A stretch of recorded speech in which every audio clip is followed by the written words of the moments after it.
Hello, welcome to this next presentation on wisdom from our series in Proverbs. We're looking at the lessons of wisdom this time, and we're looking at Proverbs chapter 10 to chapter 29. Now that's a very big section, and we're clearly not going to be able to cover all of the Proverbs in 10 to 29. But we're going to look at the ones that were highlighted in the study guide that Izzy kindly sent me that follows our series on wisdom. Before we actually start to look at some of these different proverbs, I wanted to just recap about what a proverb is. So I looked it up, and it says a proverb is a well-known short, pithy saying stating a general truth or piece of advice. I particularly like this one because this one is really illustrative. When the winds of change blow, some people build walls and others build windmills. So what this is saying, the truth that this is saying, is that some people embrace change and try to make the most of it, while others try to avoid or block it. I think that's quite a good one. I liked that one. What about proverbs in the Bible? Well, proverbs in the Bible have a larger meaning, a deeper meaning, if you like. If you translate the Hebrew word for proverb, it also means oracle or parable. Taunt, I think what it means about that, it's not a taunt as in to deliberately make fun of somebody. It's just to make you think about it, to actually widen it and make it broader. There are lessons in Proverbs, there are truths in Proverbs, but most of all they lead you to think about them. You need to churn with them, you need to twist with them, they need to stir you up, you need to think about them on a deeper level. So let's go back and just have a little recap, particularly of the last session that I did on wisdom. What we said in this section was that wisdom is God-given. We know that because Solomon asked for it and God gave it to him. We also said that wisdom is different to knowledge. And I love this proverb, I mean. Knowledge is knowing a tomato is a fruit. Wisdom is not putting it in a fruit salad. Now, I don't know, I've never tried tomatoes in a fruit salad. Might be delicious, but I think this just illustrates the point. We said that overall, wisdom is accepting Christ, turning to God, and because of what Jesus has done, being able to have a relationship with God. That's what wisdom is in straightforward terms. So let's come on and look at the section of Proverbs that we've got for today. In the study guide it says that this section can be split into 3 areas. How do we behave wisely in terms of wealth? How do we behave wisely in terms of the words we use? And how do we behave wisely in our work? I'm also going to use some stories that I found on the internet as illustrations of these points, really. And here's another proverb that I like as well. Tell me a fact and I'll learn. Tell me a truth and I'll believe. But tell me a story and it will live in my heart forever. People remember stories. Storytelling is important. And I hope the stories that I've chosen will help you appreciate what these proverbs are trying to get at, I think. So let's do wealth first of all. Proverbs 28:20 to 22 says, a faithful person will be richly blessed, but one eager to get rich will not go unpunished. The stingy are eager to get rich and are unaware that poverty awaits them. Proverbs 11:24 to 26. One person gives freely yet gains even more. Another withholds unduly but comes to poverty. A generous person will prosper, but whoever refreshes others will be refreshed. So there's something in here about not valuing riches, about not grasping riches. And there's also something in there about generosity, and about generosity actually gaining more. Proverbs 11:28 says, "Those who trust in their riches will fall, but the righteous will thrive like a green leaf." Proverbs 16:8 says, "Better a little with righteousness than much gain with injustice." Proverbs 23:4-5 says, "Do not wear yourself out trying to get rich. Do not trust your own cleverness. Cast but a glance at riches and they are gone, for they will surely sprout wings and fly off to the sky like an eagle." So this section is showing that righteousness is much better than riches, and that riches are very temporal. They fly off to the sky like an eagle. This is the story that I've chosen to share with you. I don't know if it's a true story or not. I don't know if any of these are true stories or not, but I don't think that's the point. It's called The American Dream. An American businessman was standing at the pier of a small coastal Mexican village when a small boat with just one fisherman docked. Inside the small boat were several large yellowfin tuna. The American complimented the Mexican on the quality of his fish. "How long did it take you to catch them?" the American asked. "Only a little while," the Mexican replied. "Why don't you stay out longer and catch more fish?" the American then asked. "I have enough to support my family's immediate needs," the Mexican said. "But," the American said, "what do you do with the rest of your time?" The Mexican fisherman said, "I sleep late, fish a little, play with my children, take a siesta with my wife Maria, stroll into the village each evening where I sip wine and play guitar with my amigos. I have a full and busy life, Signor." The American scoffed. "I'm a Harvard MBA and I could help you. You should spend more time fishing, and with the proceeds you could buy a bigger boat. And with the proceeds from the bigger boat, you could buy several boats. Eventually you would have a fleet of fishing boats. Instead of selling your catch to a middleman, you would sell directly to the consumers, eventually opening your own can factory. You would control the product, processing and distribution.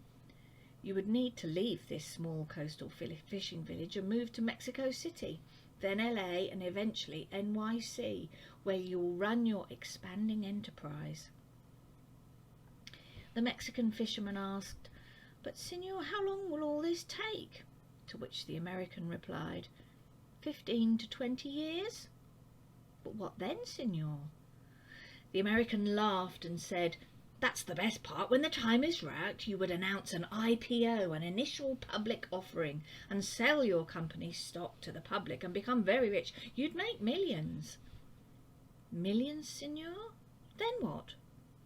The American said slowly, "Then you would retire, move to a small coastal fishing village where you would sleep late, fish a little, play with your kids, take a siesta with your wife, stroll to the village in the evenings where you could sip wine and play your guitar with your amigos." I think you get the point.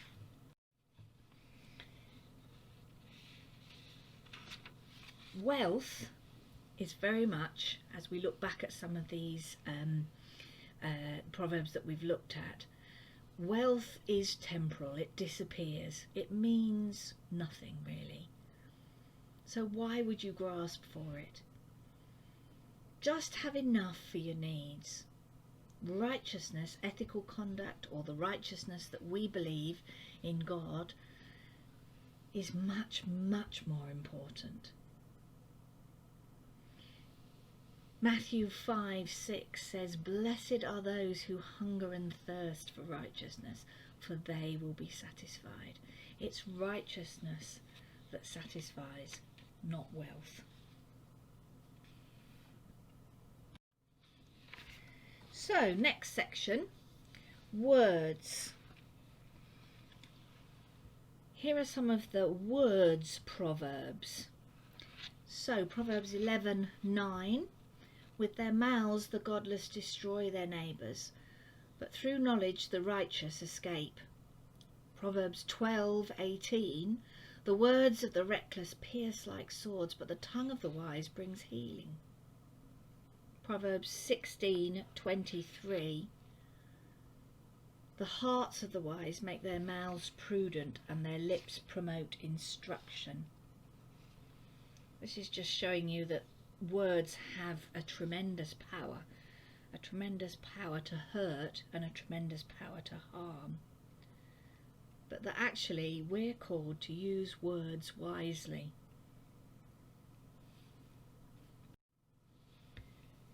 Next section, Proverbs 16:28. A perverse person stirs up conflict, and a gossip separates close friends. Proverbs 17:9. Whoever would foster love covers over an offence, but whoever repeats the matter separates close friends. Proverbs 15:2. The tongue of the wise adorns knowledge, but the mouth of the fool gushes folly. So gossip. We all know that gossip separates, gossip divides, gossip causes hurt and harm and pain. The one at the bottom seems to suggest that fools gush about talking willy-nilly. However, we're called to use our words carefully, prudently. Here's the story that goes with this section. The two hospital patients. Two men, both seriously ill, occupied the same hospital room. One man was allowed to sit up in his bed for an hour each afternoon to help drain the fluid from his lungs. His bed was next to the room's only window. The other man had to spend all his time flat on his back. The men talked for hours on end. They spoke of their wives and families, their homes, their jobs, their involvement in the military service, where they'd been on holiday. And every afternoon, when the man in the bed by the window could sit up, he would pass the time by describing to his roommate all the things he could see outside the window. The man in the other bed began to live for those 1 hour periods where his world would be broadened and enlivened by all the activity and colour of the world outside. The window overlooked a park with a lovely lake. Ducks and swans played on the water while children sailed their model boats. Young lovers walked arm in arm amidst flowers of every colour of the rainbow. Grand old trees graced the landscape, and a fine view of the city skyline could be seen in the distance. As the man by the window described all this in exquisite detail, the man on the other side of the room would close his eyes and imagine the picturesque scene. One warm afternoon, the man by the window described a parade passing by. Although the other man couldn't hear the band, he could see it in his mind's eye as the gentleman by the window portrayed it with descriptive words. Days and weeks passed. One morning the day nurse arrived to bring water for their baths, only to find the lifeless body of the man by the window, who had died peacefully in his sleep. She was saddened and called the hospital attendants to take the body away. As soon as it seemed appropriate, the other man asked if he could be moved next to the window. The nurse was happy to make the switch, and after making sure he was comfortable, she left him alone. Slowly, painfully, he propped himself up on one elbow to take his first look at the outside world.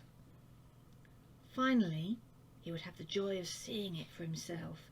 He strained to slowly turn to look out the window beside the bed. It faced a blank wall. The man asked the nurse what could have compelled his deceased roommate, who had described such wonderful things outside the window. The nurse responded that the man was blind and couldn't even see the wall. She said, "Perhaps he just wanted to encourage you." I think you get the point of that one as well. We can use words well, or we can use them badly. So these are the proverbs that we've looked at again. The words of the reckless pierce like swords. The tongue of the wise brings healing.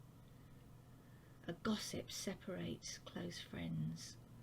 The tongue of the wise adorns knowledge, but the mouth of the fool gushes folly.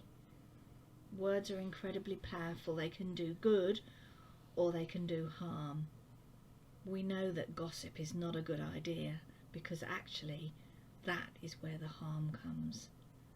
We also know that it's important to think about what you say.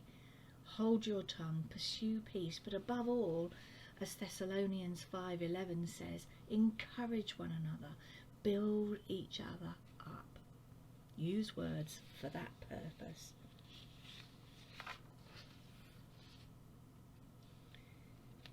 I think it was Gordon who told us about this filter test, particularly when thinking about gossip. I looked it up and apparently it's attributed to Socrates, but who knows. So what Socrates said was, if you're going to tell somebody something, ask yourself 3 things.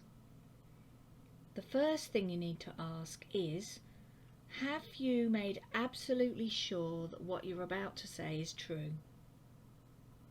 The second filter is what you're about to say good? The third filter is what you're about to tell me useful for some purpose, for somebody? So what you need to ask yourself is it true? Is it good? And is it useful? We all know that gossip is often referred to as idle gossip. It's not useful, it's pointless, it's idle, but it can be very harmful. Last section, work.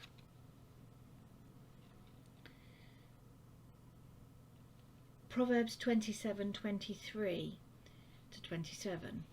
I like this because this creates a picture, if you like, a picture of stewardship, a picture of working wisely.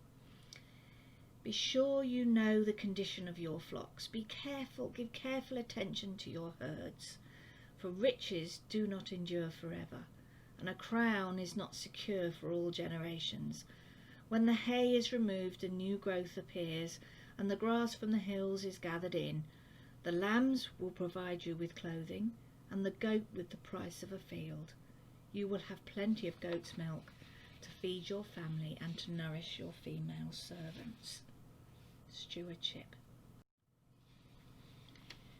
Next section, Proverbs 10:9. Whoever walks in integrity walks securely, but whoever takes crooked paths will be found out. Proverbs 11:1. The Lord detests dishonest scales, but accurate weights find favour with him. Proverbs 15:17. And this is the one I really like. This is my favourite. Better a small serving of vegetables with love than a fattened calf with hatred. Work honestly, work lovingly, be concerned for others. I'm going to tell you about geese now. Next autumn, when you see geese heading south for the winter, flying in a V formation, you might consider what science has discovered as to why they fly that way. As each bird flaps its wings, it creates an uplift for the bird immediately following. By flying in a V formation, the whole flock adds at least 71% greater flying range than if each bird flew on its own. People who share a common direction and sense of community can get where they're going more quickly and easily because they're travelling on the thrust of one another. When a goose falls out of formation, it suddenly feels the drag and resistance of trying to go it alone and quickly gets back into formation to take advantage of the lifting power of the bird in front. If we have the sense of a goose, we will stay in formation for those people who are heading the same way we are. When the head goose gets tired, it rotates back in the wing and another goose flies point. It's sensible to take turns doing demanding jobs. whether with people or with geese flying south. Geese honk from behind to encourage those up front to keep up their speed. What message do we give when we honk from behind?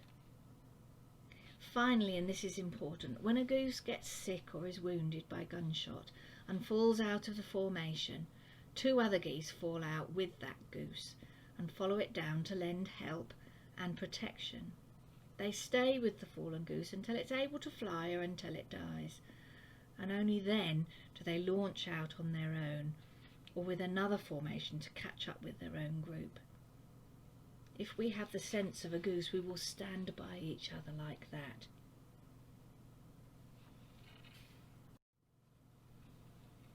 So going back to my favourite proverb, better a small serving of vegetables with love than a fattened calf with hatred. And looking at that story, it seems to suggest to me that this is us as a community of God's people. The importance of love is stressed, but the importance of working together and building each other up is really important. Corinthians 12:12-14, the body is a unit made up of many parts, and though all its parts are many, they form one body.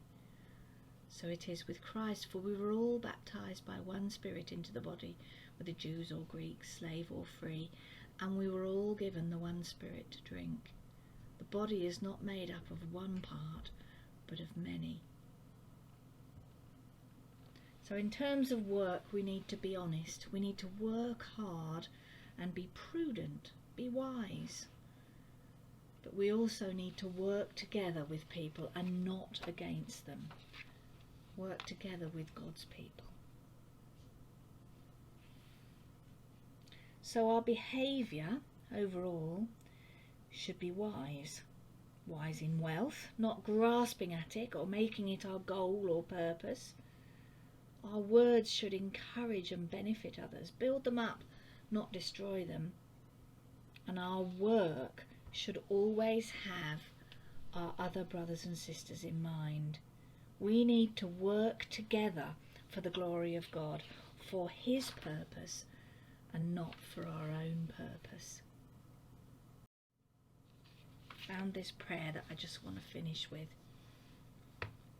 Heavenly Father, help us more and more to develop the beautiful fruit of the Spirit, and may an abundance of love and joy, peace and patience, kindness and goodness, faithfulness and self-control overflow from our lives into the lives of all we meet, until Christ is formed in us and we live our lives as unto Him. May we reflect your purpose in our lives from this day forward, to your praise and glory. This we ask in the name of Jesus, our Saviour.